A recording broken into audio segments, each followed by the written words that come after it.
Hello and welcome to Hey Not the Face with your host John Nash and your producer me, Stephie Haynes. And today we have a hodgepodge episode for you. So questions from every corner of combat sports. But first, John, how the hell are you? Tired. Just tired. Is it sweeps week?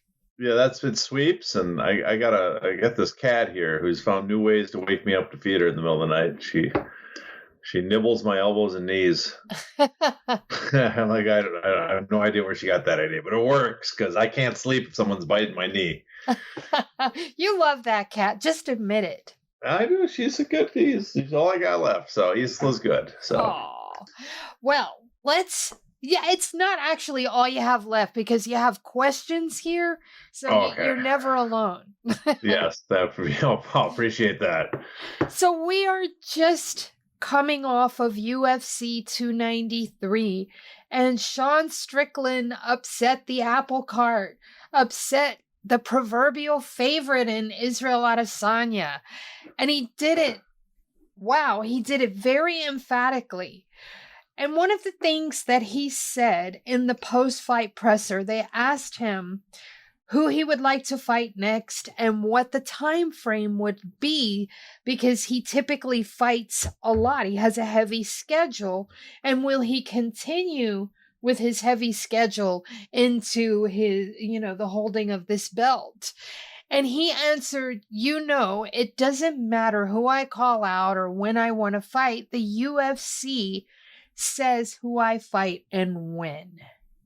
Could you break that down a little bit for us and remind everyone once again about pay-per-view points and how Sean Strickland got none?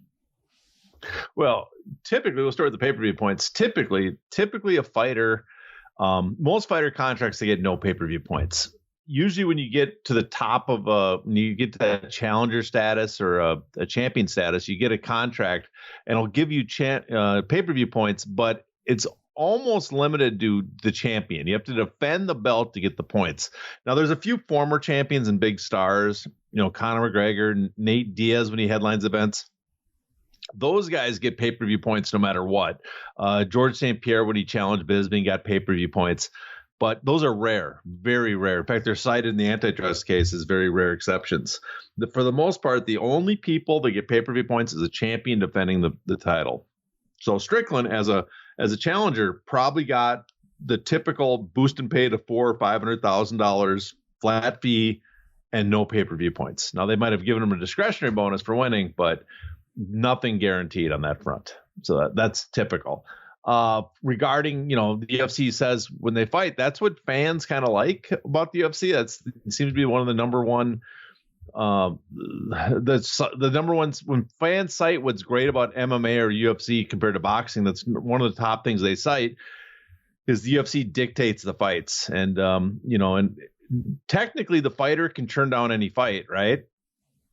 You need a bout agreement. So a fighter has to accept a fight, but the UFC's leverage is so great, their contract says if you turn on the fight, they just keep extending your contract till you accept the fight that they want you to fight. So the UFC, they get to, as the promoter, they get the right to pick who you're going to fight, when you're going to fight, where you're going to fight, including a different country. That's in the contract. You have no say if you're going to fight out in the U.S. or outside the U.S. You have your contract sets how much you're going to get paid for that bout. Everything is basically determined by the UFC. In comparison, if we go to boxing, if you're a champion like Tyson Fury chose to fight Ngannou, right? That was his decision. His promoter or the sanctioning organizations had no say in that particular fight. He got to pick an opponent that gave him the most money. Now, the sanctioning organizations, if he's a champion, they can say you have to defend your belt against this person. That's a mandatory. But the sanctioning organizations can't actually force you to fight that person. They can just take the belt away if you refuse it. Where in the UFC case, I mean, we saw it with Nate Diaz. They kept putting up Chimaev as his opponent, and he kept turning it down. They kept extending the contract till eventually said, "Okay, I'll fight the guy." Now he lucked out that he missed weight, but if they want to, they can almost compel you to fight whoever they want you to fight. And they can also say, if you don't want to defend the belt against someone, they can come up with interim belts and can make you be the champion even if you don't want to. They did that with Randy Couture. So in many ways, MMA UFC is kind of a feudal system, which fans like. Is that the fighters, again, they have, they're not paid too much, so they're hungry, and they get told when, where, who, how to fight, and they do it. For those that might be tuning in for the very first time, please break down the difference in a discretionary bonus and a side letter. Okay. So discretionary bonus, there's actually several types of payments for fighters. So if you're not familiar with this, the UFC has a system where they pay fighters. The typical pay that everybody's usually aware of is your guaranteed show money, we call it, but it's your guaranteed purse. That's the money you get to show up and fight. When you're starting fighter in the UFC, 10,000 to show up. It could be up to 50, 100, 500,000, whatever, to show up and fight. Then there's the win bonus. Most fighters have a win bonus. You win the fight, you get additional payment, usually the same as your guaranteed amount, your purse amount. So if you're 10 and 10 to show up, that means you show up, you get your automatic 10,000. If you win, you get another 10,000. And then they have a couple payments on top of it. One is a pay-per-view bonus. For every buy for every pay-per-view that someone buys, they call it a buy. That every home pay-per-view, not commercial, not bars. The fighters get no cut of the bars. But at every home that someone buys a pay-per-view, and that pay-per-view outside the U.S. is above a certain amount, that fighter will get paid a certain amount based on their contract. Typically, how it works is the standard contract, it may have changed since then, but the standard up to very recently was the first 200,000 buys, the fighter got nothing. From 200,001 to 400,000, they got $1. From 400,000 to 600,000, they got $2, and everything over 600,000, they got $2.50. So it's extra money, but if O'Malley is correct in what he said about how many pay-per-views his event sold, like 570,000. Well, that means that Aljamain Sterling got an extra $540,000 on top of his pay. So that's the pay-per-view bonus. And then on top of it, there's something called a side letter. And a side letter is an agreement that's attached to the regular contract, additional payment. It's a letter of agreement. So a famous one is, I think it was Anderson Silva had a side letter. He got his regular payment as the champ of $600,000 to show, $200,000 additional if he won. He had a side letter when he was fighting that paid him anywhere from $2.5 to $3 million as the champion. And then pay-per-view points would kick in at a higher amount. So there's several fighters will have these side letter agreements that pay him much higher. But again, we know from the antitrust suit, it's a very small percentage. Only a couple percentage of all the fighters have these side letters. And usually the side letters too are not. Anderson Silva's agreement is massive. Brock Lesnar, I think for UFC 200, had a $5.5 million side letter. So he made $8 million total for that event. 2.5 was reported, 5.5 additional.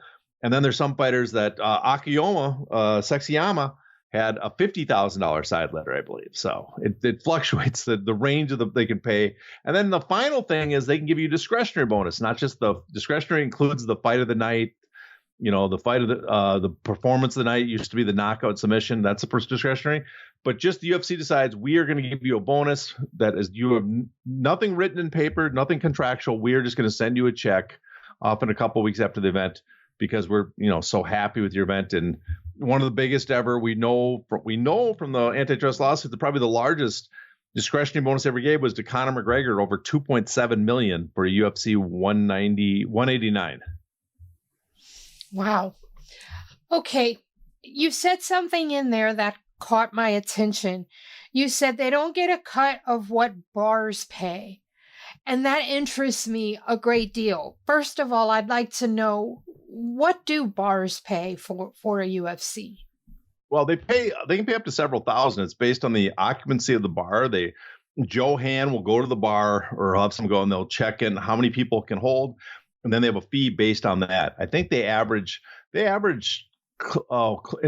Australia, I remember off the top of my head, they average like close to $1,000 per bar is their fee. In the US, it's slightly more. But they could have several thousand bars showing an event, right? So they can, I think on average in the past, they were collecting, 40, 50 million a year on their commercial pay-per-views, which are bars, which are also theaters that they show it. That's a lot of money. That's like several million per pay-per-view that they're collecting on those events. And so if you have like a boxing match, in fact, Nate Diaz will do the recent Nate Diaz fight, him versus Jake Paul.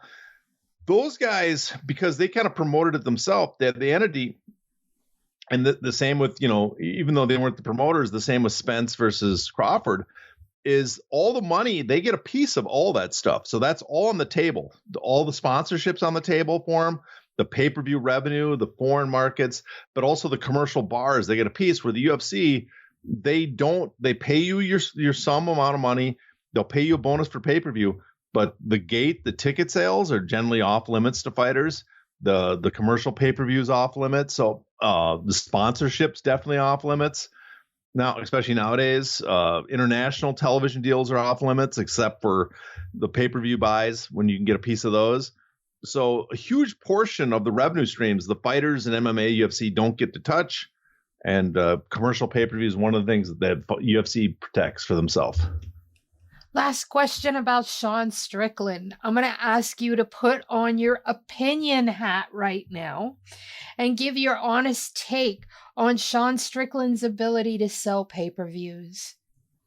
It's hard for me to say. I do think there is a fan base in the UFC we've seen for that like Sean Strickland. There's a group of fans. I think he has some appeal to some fans, but he's also anti-charisma to others. I mean, it's kind of like Colby Covington, where there's some people that are drawn in and some people are actually repulsed by him. Also, there's just the appearance. Because he lost so badly to Alex Pereira recently, and the way he fights sometimes, I think that a lot of people just write him off as not a good fighter.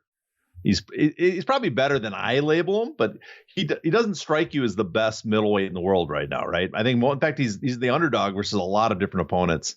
So that'll probably hurt him. But I have a feeling on pay-per-view sales domestically, he will be an adequate pay-per-view attraction. Where it hurts for them is Adesanya sold a ton in Australia and New Zealand, which are pay-per-view markets.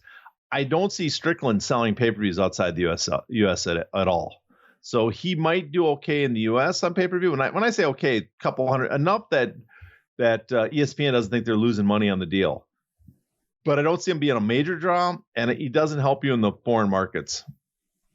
All right. So let's move on to antitrust updates, because since our last few episodes, a lot has happened. So the first thing I want to ask you is pertinent dates that we need to know about the antitrust trial. Well, I guess the pertinent date is the judges set the trial date, and that date is going to be April 8th of next year. That all depends on what happens with the appeal that the defendants, Zuffa, the UFC, filed. The defendants, the judge, if people are not aware, the judge granted class certification after years of waiting. In other words, he made it a class action. Because class action is considered such a big hurdle, and because the potential damages are so great, usually there's a settlement after class action, so they leave open to appeal this. So the defendants filed a petition with the Ninth Circuit, the upper court, the next court, that they want to appeal this, and they laid out their reasoning for why they want to appeal it. The U.S. Chamber of Commerce wrote an amicus brief in support of it. Then the plaintiffs, the fighters, they filed their response to the UFC attorneys, their petition for appeal. And so now we have to wait before the end of the year, because on the calendar, the Ninth Circuit should review the case. I shouldn't say they should review the whole case. That's misleading. They should look over the petition, and we will know if they're going to review the case next year. In other words, where they're going to accept the appeal and have briefs and everything next year to determine if the ruling is correct. But we could also learn that they'd reject it, and if they reject it, that means we go into trial next year on April 8th. Now, usually they reject about 80% of all appeals requests. So the odds are there statistically is that the UFC's appeal will be rejected. But there are some kind of novel, interesting things in this case, and the Chamber of Commerce bringing it up, and so there's a chance, I think probably greater than the 20% chance typically, that the appeals court will look at it. But I'm right now calling it basically a coin toss, I have no honest inside information, but I just, based on the percentage, based on the novel findings of the judge, the novel nature of the case, and the low percentage of acceptance by the Ninth Circuit, I come to a 50-50. And so we'll know by the end of the year if we're going to go into trial next year. If we do, then the trial starts April 8th, and that's a pretty quick turnaround. Can you tell us the main basis of the UFC's appeal? Well, they're appealing on several fronts. So the main basis is, one, is they're arguing that the use of wage share is not proper by first the plaintiffs, and that the judge accepting wage share is not proper. In other words, when you measure damages in an antitrust and damages to a class, you should look just at wage level. Did your wages go up or down? Were they suppressed or not?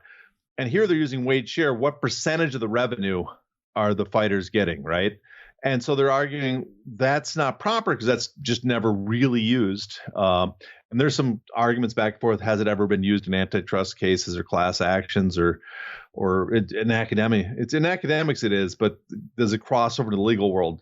So that's one. Two, they're also arguing that they cannot prove that the damages are widespread amongst all the individuals. In other words, that the abuses of the UFC affected all the fighters the same, that there's not a commonality between them all. So that's another thing they're accusing them. They also brought up the fact that the Hal Singer, another case that the legal expert for the plaintiffs, Hal Singer, is being reviewed by the Ninth Circuit, but that case got settled. So that probably is not going to be brought up, be looked at by the Ninth Circuit, because that's no longer, that case no longer has any standing. And so that's the primary things. And the other thing they're bringing up is they think that the use of wage share will open the floodgates to a ton of lawsuits, damage requests from other lawsuits, because it makes it so much easier for them. They're claiming that they'll file antitrust, lawsuits. I kind of agree with the plaintiffs on this, is that it's misleading because everybody along the way, the judge and the plaintiffs, made it clear this is a narrow finding, that wage share really should only be used in specific type of jobs like athletes where they're the product, and it shouldn't apply to regular wage cases, monopsony cases.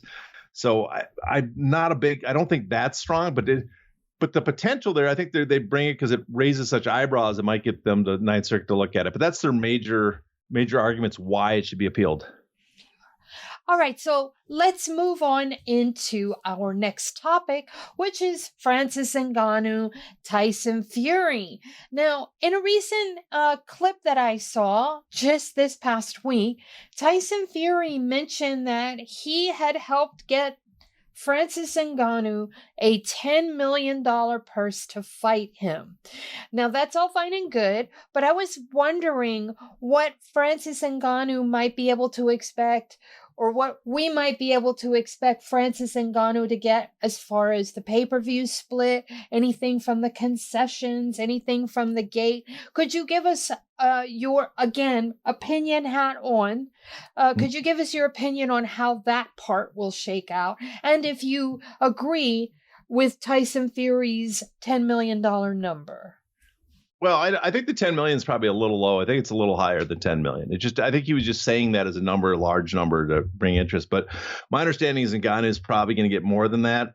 For the split with the pay-per-view, it's also my understanding is that most of this is guaranteed. There's not much in the way of a split because they're getting a large upfront guarantee to cover, because I guess the expectation is because it's in Saudi Arabia, because of the time it's playing, whatever, it might not, they expect it to do well on pay-per-view, but maybe not gangbusters.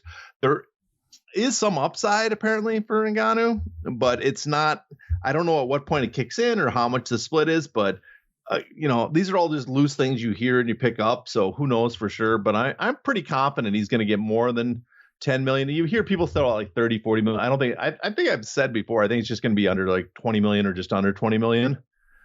I'm going to stick to that as my guesstimate. And if it does gangbusters, then yes, he'll make some extra money. But I think the Saudis are going to want to recoup their investment first. Okay. Speaking of the Saudis, PFL just sold a minority stake in their promotion to a Saudi company, and I believe the number was $100 million. Could you give us the details on that, please? Well, the Saudis have they bought a portion. An entity they have, a sports company, they bought a portion of the PFL, invested $100 million of capital in them. They didn't say what percentage of the PFL they're getting. PFL apparently was the valuation the PFL themselves have now given themselves is around supposedly over $1 billion. So you're guessing it's about 10% for that $100 million. Wait, what? That's the valuation. Again, one championship was getting investment money at a valuation at $1 billion at the end, right? So, and of course, one championship we haven't heard much of any new money coming in. So, and they're not making the big splash they did before. So you have to wonder how much of the money they burned through. PFL, though, is kind of in the same boat in the sense that they burn through a lot of cash. They are burning through more cash than they make. And so they need more cash. The $100 million Saudi investment, that's part of it probably is that they're happy to have the investment, but also there's commitment by Saudi Arabia apparently to put a super events in Saudi Arabia. So maybe they're getting site fees and some other income revenue from that, which would be big for the PFL. But 100 million, it sounds like a lot, but the burn rate of PFL has got to be in the $50 to $75 million range right now until they get a better TV deal or start selling pay-per-views. And so that money, as helpful it is, it's not going to last long unless, again, they start bringing in revenue. Good Lord, that's an expiration date like cheese. You don't have very long at all on that. Yeah, well, they've raised over 300 million now. So, but again, it's the burn rate that stuff does not. They keep, they add. If Ngannou fights, they can't sell pay-per-views, or they have Jake Paul fight, or let's say Jake Paul and Nate Diaz fight, and it does not do well, then they burn through a lot of money on the guarantee those guys are going to be asking for. And well, you have to get Nate Diaz to sign first. And yeah, that's the thing. And what are you going to give him to sign? It's going to take, I'm sure it's going to take at least 10 million plus a big percentage of the sales. Plus, he's going to ask for a lot. And when you don't have many other options, you're going to have to give it to him. Yeah, because they're going to have to compete with the UFC hanging out Conor McGregor trilogy. And they're going to want that because that'll make a lot of money and they might outbid PFL, right?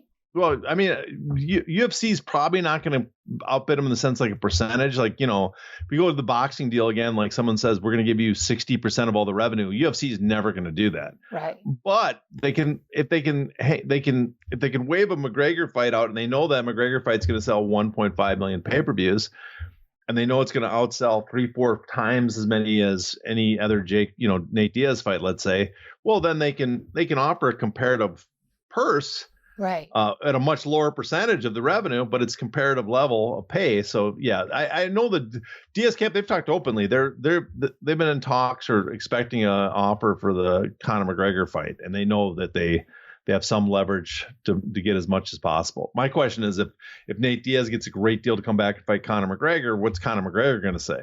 Right. He's not going to want to be, on par, someone making as much or as close to what he's making. Right. All right. So we're going to move on one more time here, and we're going to talk about the Spectrum Disney fallout, because I got a text yesterday. It was either yesterday or the day before from them. And it says, since Disney has removed their channels, we would like to offer you a free trial from our preferred streaming TV partner, Fubo. So I would like to know if the UFC will experience any impact, any kind of fallout from this whole Spectrum Disney kerfuffle. I mean, it's possible. There's a lot of talk. Disney's trying to spin off, trying to get partners for ESPN, trying to spin off or sell it to someone else, unload it, because because of the stupidity of the executives and they're 2 feet deep into the streaming, which ended up not paying out as much as they expected. They're now all economically in trouble. And of course, they want to take it out on the actors and writers at the SAG strikes, because the Hollywood strikes, because, those guys are to blame that you guys chose these stupid models to work with. Because of that, there's a strong possibility UFC, they're expecting a much bigger their next deal to be much bigger, right? And they had the wind at their back, and it looked like it was going to be, but just this year things are starting to churn. And part of the problem is ESPN's financial problems. Do they want to put that much money? Can they put that much money into the UFC? The other possibility is UFC's thinking, well, if ESPN won't do it, we can go to Amazon or we can go to, Apple. But there's been talks that Disney's trying to unload ESPN with either one of them, right? Or have a partnership, which would eliminate a competitor, someone to outbid. Something that the UFC is used to is that they eliminate the rivals, so there's not multiple competing promotions outbidding each other to drive up wages. Now we can see the same thing on the streaming service side, where their expectation was that there was going to be these multiple streaming services all bidding against each other, driving up their rates. Now they're finding if they merge or something along those lines, like, well, now where is that massive bidding war going on? It's not there anymore. So I think it's something to keep an eye on. They're starting negotiations now, I believe, and next year, what is it? They have 2 years left in their deal, I believe. Let's see, it's 24. I can't remember if it's 20. They started in 2019. Yeah, 2 more years left in their ESPN deal. So next year and the year after. But by that time, they have to have a new deal in place. So it will be interesting to see what happens. Also, to note, when I logged in on Saturday to ESPN, I got a little blurb that came up because, ESPN falls under the Disney helm, that said that my premium service, because I have the whole package with Disney, Hulu, and ESPN, and it's $19.99 a month. But I got a little blurb that said on October 5th or something along, I forget, maybe it was October 1st, whatever date it was, it's soon, that prices were going to go up from $19.99 to $24.99. So we're actually seeing the bundles go up in addition to every 18 months, ESPN prices go up. Yeah, so the studios, they bought hook, line, and sinker into this business model. The streaming services be this wonder future source of revenue. And now in hindsight, they look back that it costs too much to operate, too much to build up, too much to stock. Because, you're not selling your wares to one channel and you're having all these different studios put content on one channel. They're supplying their own because they own it themselves. So they got to build all this content up, and the prices keep going up. So yeah, it's an amazing boondoggle it's turned out to be. And now the amazing thing is they realized that cable was that streaming might be the future, but they should have delayed on it and kept cable around that's paid more. It was a much more lucrative model, but now they've destroyed the cable model because everybody's cut their cord in the last 10 years. They sure have. And so they can't go back to that. Wow. I do have one last question for the episode. Tonight, as we're recording this on Monday, September 11th, tonight is Vince McMahon's last day of total control of the WWE, because the UFC WWE merger is expected to fully go through tomorrow. Could you refresh us and give us any information that we should have? Well, I guess the refresher is the WWE and UFC. The UFC is owned by Endeavor. Endeavor has struck a deal with the WWE that they're going to merge. The UFC is going to be split off from Endeavor and merge with the WWE into a whole new company. That company is going to be called TKO, and it'll be traded on the markets. You can start buying stocks tomorrow in it, publicly traded. And majority shares are going to be controlled by Endeavor, 51%. The 49% are going to go to the current WWE shareholders. When the WWE was a self-contained entity, even though he only owned something like 20 to 30% of all the shares, Vince McMahon, he had 80% of the voting rights. And same with and Endeavor was the same with their stock with Ari and Witzel. They have all the voting rights. So the voting rights is, again, the Endeavor, a few guys are going to have all the voting rights in TKO. The regular shareholders are going to have no say in that company, but they're going to merge, and they're setting a price at $21 billion to start. I got a feeling it ain't going to be that high. $21 billion seems a little inflated, but it's going to be an incredibly, the valuation's still going to be ridiculously high. So that would say from when they bought the UFC for $4 billion in 2016, it's now has tripled in value to $12 billion. Question. If you had a spare $1,000 that somebody gave you and said, you must invest this somewhere, would you be willing to invest in TKO? Right now, no. I think even though there's the odds are not high, and I think the market bears this out. It's not high like the antitrust case is going to derail the company. There's actually a monopoly case too against the WWE. The potential there, the tail end of those cases, the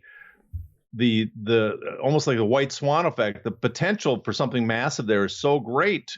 If there is something in either of those cases, it could completely derail the company. And I think it'd be too great a risk. Even if the odds of that happening are small, you're talking about an incredibly huge impact on their business. If either case, the WWE case or the UFC case progresses to the point where there's some sort of major settlement or ruling. And so, I mean, I guess if you want to do short term, if you want to invest short term and you think it's going to go up with all the fans buying shares. But on a long-term investment over several years, I wouldn't put money into it. Well, all right. And there you have it, folks. Today's hodgepodge episode. If you would, do us a favor and subscribe, because we need all the help we can get to keep our happy little family together. And if you are already a subscriber, please share this far and wide so we can maybe snag a few more subscribers. Right now, I'm going to turn it over to John, and he is going to tell us what he has coming up and what he might have put out in the past 2 weeks that we don't know about. John, take it away. Oh, well, I'm having stage fright, freezing here, just frozen in place. I can't remember anything I've done or anything I got coming up. What do I have coming up? I have several things in the works. Don't know what. No, actually, I have a piece I've been working on a long time about how to fix my plan to fix boxing based on comments by Errol Spence, Bud Crawford, and other boxers in the last few weeks or months. So that hopefully I'm swamped at work right now, so probably going to take another week or two. I have a piece planned for Ngannou the month after. That's I'm in the works on that. And recently, I'm sure I've written some. Oh, I did an interview. We did it. If people haven't heard it, go back and listen to our interview with Rob Macy, which had just a chock full of nuggets. I'm somewhat shocked that people haven't picked up on some of the stuff he talked about. All right. So there you have it, folks. You know the drill. Until next time, please stay safe. Not in the face! Thank you.